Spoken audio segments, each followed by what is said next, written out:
শ্বাসরুদ্ধকর ম্যাচে গুজরাটকে হারালো দিল্লি। ইন্ডিয়ান প্রিমিয়ার লিগের আইপিএল এবারের আসরের ৪০তম ম্যাচে গুজরাট টাইটান্সকে ৪ রানে হারালো দিল্লি ক্যাপিটালস। ২২৫ রানে টার্গেটে ব্যাট করতে নেমে ২২০ রানে থামে গুজরাট টাইটান্স।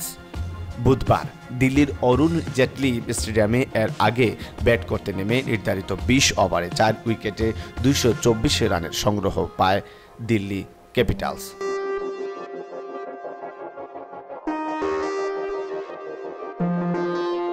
বড় রানের টার্গেটে ব্যাট করতে নেমে দলীয় ১৩ রানের মাথায় আউট হন শুভমান গিল।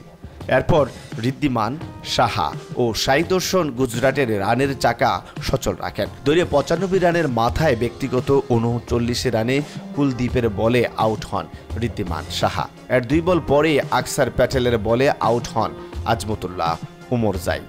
এরপর ক্রিজে খুব বেশিক্ষণ টিকতে পারেননি সাই সুদর্শন।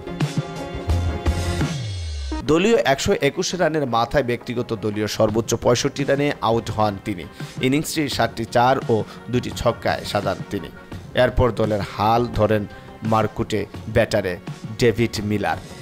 মুকেশ কুমারের বলে আউট হওয়ার আগে ২৩ বলে ৩টি ছক্কা ও ৬টি ৪-এ ৫৩ রানের এক টর্নেডো ইনিংস খেলেন তিনি। শেষ ২ ওভারে জয়ের জন্য ৩৭ রানের প্রয়োজন ছিল গুজরাট টাইটান্সের। ব্যাটিংয়ে রাশিদ খান ও সাই কিশোর। ২৯তম ওভারে রশিদ সালামের প্রথম বলেই ৪ মারেন রশিদ খান। এরপর চতুর্থ ও পঞ্চম বলে ছক্কা হাঁকান সাই কিশোর। ওভারের শেষ বলে আউট হন সাই কিশোর। শেষ ওভারে জয়ের জন্য গুজরাটের দরকার ১৯ রান। শেষ ওভারের প্রথম ২ বলে ২টি ৪ হাঁকিয়ে গুজরাটের জয়ের আশা ভালোভাবে ঝিয়ে রাখেন রশিদ খান। এরপরই ২ বলে কোনো রান হাসেনি। পঞ্চম বলে ছক্কা মারেন রশিদ খান। এতে শেষ বলে জয়ের জন্য ৫ রানের সমীকরণ দাঁড়ায় গুজরাটের। শেষ বলটি উড়িয়ে মারলেও তাতে সফল হয়নি রশিদ খান। খুব সহজেই তা কুড়িয়ে দেন দিল্লির ফিল্ডার। এই বলে কোনো রান আসেনি, ফলে জয়ের বন্দর থেকে সামান্য দূরেই থামতে হয় গুজরাট টাইটান্সকে।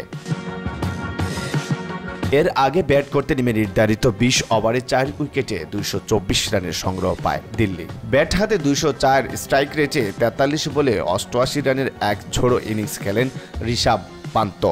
এছাড়া অক্ষর প্যাটেলের ৬৬ রান ও স্টাফসের ৭ বলে ২৬ রানের ছোট কেমিওতে বড় পুঁজি পায় দিল্লি।